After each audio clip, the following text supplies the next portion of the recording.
2021년 3월 26일 금요일 오늘의 말씀을 함께 나누도록 하겠습니다. 오늘 말씀의 제목은 주 너의 하나님을 시험하지 말라입니다. 본문 말씀은 마태복음 4장 5절부터 7절까지 말씀입니다. 읽겠습니다. 이에 마귀가 예수를 거룩한 성으로 데려다가 성전 꼭대기에 세우고 이르되 내가 만일 하나님의 아들이거든 뛰어내리라. 기록되었으되 그가 너를 위하여 그의 사자들을 명하시리니 그들이 손으로 너를 받들어 발이 돌에 부딪히지 않게 하리로다 하였느니라. 예수께서 이르시되 또 기록되었으되 주 너의 하나님을 시험하지 말라 하였느니라 하시니. 아멘. 세례 요한의 세례를 받으신 예수님께서는 성령의 인도하심에 따라 광야로 가셨습니다. 그리고 그곳에서 40일 동안을 머무셨습니다. 그곳은 먹을 것이 없는 광야였기 때문에 예수님께서는 금식하실 수밖에 없었고 40일이 지났을 때 예수님께서는 매우 줄이셨습니다. 이때 마귀가 예수님을 찾아왔습니다. 그리고 예수님을 향해 이 돌들로 떡덩이가 되게 하라 라고 말했습니다. 마귀의 이러한 말은 예수님께서 40일 동안 먹지 못해 줄인 상태에 있었던 것을 알고 예수님을 시험하기 위해서 한 말이었습니다. 그러나 예수님께서는 마귀의 말에 따라 돌을 떡으로 만들지 않았습니다. 예수님은 사람이 떡으로만 살 것이 아니요 하나님의 입으로부터 나오는 모든 말씀으로 살 것이라고 말씀하시므로 마귀의 시험을 물리치셨습니다. 예수님의 이러한 말씀은 이 땅의 모든 사람들이 떡을 위해 살지라도 메시아로 이 땅에 오신 예수님께서는 떡을 위한 삶을 살기 위해 이 땅에 오신 것이 아니라 하나님의 말씀을 이루기 위해서 오신 것임을 분명하게 하신 것이었습니다. 그리고 이어지는 오늘 본문의 말씀은 예수님께 돌을 떡덩이가 되게 하라고 말했던 마귀가 다시 예수님을 시험하는 장면으로 이어지게 됩니다. 오늘 5절 말씀을 읽겠습니다. 이에 마귀가 예수를 거룩한 성으로 데려다가 성전 꼭대기에 세우고. 아멘. 마귀는 예수님을 거룩한 성전 꼭대기로 데리고 갔습니다. 마귀가 예수님을 데리고 성전 꼭대기로 갈 수 있었던 것은 단순히 예수님께서 마귀보다 힘이 없었기 때문에 강제적으로 끌려간 것이 아니라 예수님께서 메시아로서 이 땅에서 반드시 해야 할 어떤 일을 드러내기 위해서 마귀의 인도함을 따른 것이었습니다. 예수님을 성전 꼭대기에 세운 마귀는 예수님께 이렇게 말했습니다. 6절 말씀입니다. 이르되 내가 만일 하나님의 아들이거든 뛰어내리라. 기록되었으되 그가 너를 위하여 그의 사자들을 명하시리니 그들이 손으로 너를 받들어 발이 돌에 부딪히지 않게 하리로다 하였느니라. 아멘. 마귀는 성전 꼭대기에 서 있는 예수님을 향해 내가 만일 하나님의 아들이거든 성전에서 뛰어내려 보라. 하나님이 내 아버지라면 그가 천사들을 명하여 너를 보호해 주실 것이고 그렇다면 너는 안전하지 않겠느냐 라고 말했습니다. 마귀의 이러한 말은 성경에 기록된 시편 91편 11절부터 12절의 말씀을 인용한 말이었습니다. 그러나 이렇게 예수님을 시험하는 마귀의 말은 성경을 인용한 겉으로 보기에는 그럴듯해 보이는 말이었지만 실제로는 성경의 말씀을 완전히 왜곡한 말이었습니다. 마귀가 예수님을 시험하기 위해 인용했던 시편 91편 11절부터 12절의 말씀은 이렇게 기록되어 있습니다. 시편 91편 11절에서 12절 말씀을 읽겠습니다. 그가 너를 위하여 그의 천사들을 명령하사 내 모든 길에서 너를 지키게 하심이라. 그들의 손으로 너를 붙들어 발이 돌에 부딪히지 아니하게 하리로다. 아멘. 마귀가 예수님을 시험할 때 사용했던 말씀과 실제로 기록되어 있는 시편의 말씀은 비슷해 보였지만 마귀는 중요한 한 부분을 언급하지 않고 있는 것을 확인할 수 있습니다. 그것은 바로 천사들을 명령하사 내 모든 길에서 너를 지키게 하심이라 라는 말이었습니다. 여기에서 시편에 기록된 내 모든 길에서라고 하는 말은 단순히 사람이 어떤 길을 가든지 하나님께서 그를 지키실 것이라는 말이 아닙니다. 여기서 내 모든 길이라고 하는 말은 하나님께서 필요에 따라 하나님의 백성들이 반드시 가도록 하시는, 그래서 하나님의 백성들은 반드시 가야 하는 길을 말하는 것이었습니다. 결국 성경이 시편 91편을 통해서 우리에게 말하고자 하는 것은 어떤 사람이 하나님을 시험하기 위한 목적으로 성전 꼭대기에서 뛰어내려도 하나님께서는 반드시 그 사람을 지켜주신다는 말이 아니었고, 하나님께서는 하나님의 인도하심 가운데 살아가는 하나님의 백성들의 삶을 끝까지 책임져 주신다는 말이었던 것입니다.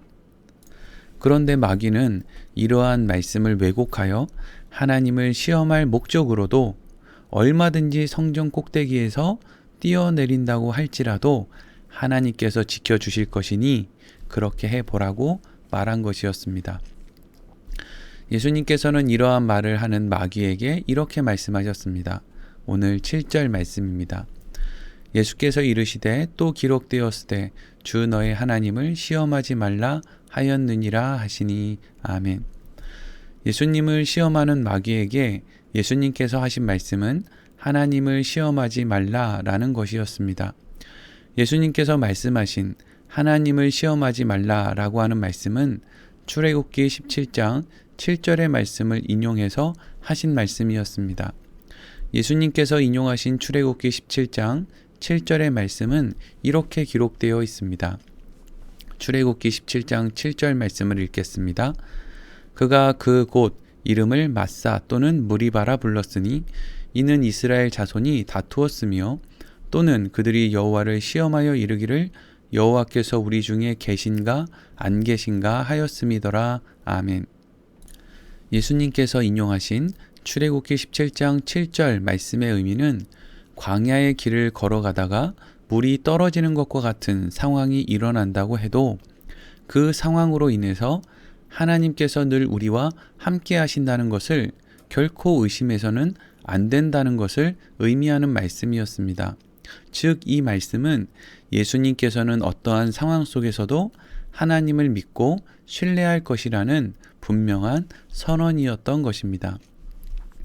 우리는 오늘 예수님을 시험하기 위한 마귀의 행동과 예수님의 말씀을 통해서 구약 역사 속에서 이스라엘 백성들은 왜 실패할 수밖에 없었는지를 분명하게 알 수 있습니다. 이스라엘 백성들은 늘 자신들이 하나님의 택함을 받은 선민이라고 생각했습니다.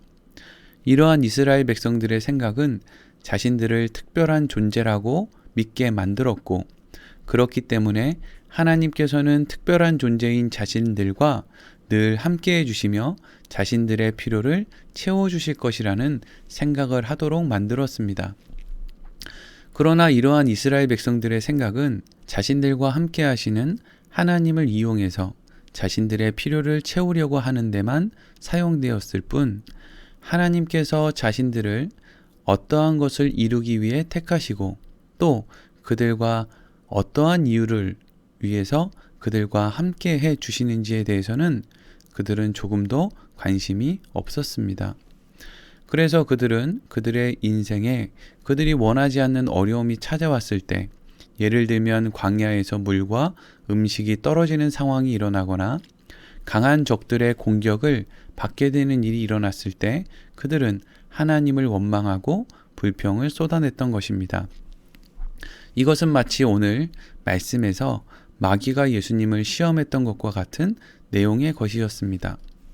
이스라엘 백성들은 성전 꼭대기에서 자신들이 언제든지 뛰어내리면 천사를 통해서 자신들을 다치지 않게 해주실 하나님을 기대했지만, 하나님께서는 그러한 이스라엘 백성들의 요구를 들어주시지 않았던 것입니다. 이러한 시험에서 이스라엘 백성들은 실패했고, 그들의 선택은 하나님이 아닌 언제든지 자신들이 원하는 것을 이루어 줄 것이라고 하는 우상을 섬기는 것으로 흘러가 버렸습니다. 그런데 이 시험에 대해서 예수님께서는 승리를 하신 것이었습니다. 오늘 말씀에서 예수님께서는 어떻게 마귀의 시험을 이길 수 있었습니까? 예수님께서는 어떠한 순간에도 하나님을 온전히 믿었기 때문이었습니다. 예수님께서는 하나님의 선하심과 하나님의 의로우심, 하나님의 계획을 온전히 믿었고 당장 눈앞에 있는 것에 흔들리지 않고 그 너머에 하나님이 맺으실 열매를 믿었던 것이었습니다. 사랑하는 성도 여러분, 오늘을 살아가는 우리들에게도 이러한 시험이 찾아올 때가 있습니다. 우리는 우리의 삶 가운데 어려움이 찾아오면 너무나 쉽게 또 너무나 당연하게 하나님을 의심하고 심지어 하나님을 원망하기도 합니다. 하나님을 온전히 신뢰하지 못하기 때문에 어려움을 통과해야만 얻을 수 있는 그 너머의 열매를 바라보지 못하는 것입니다. 예수님께서는 하나님을 온전히 신뢰했고 어려움 너머에 있는 하나님의 놀라운 열매를 믿었습니다. 그것이 바로 예수님의 십자가였고 부활이었습니다.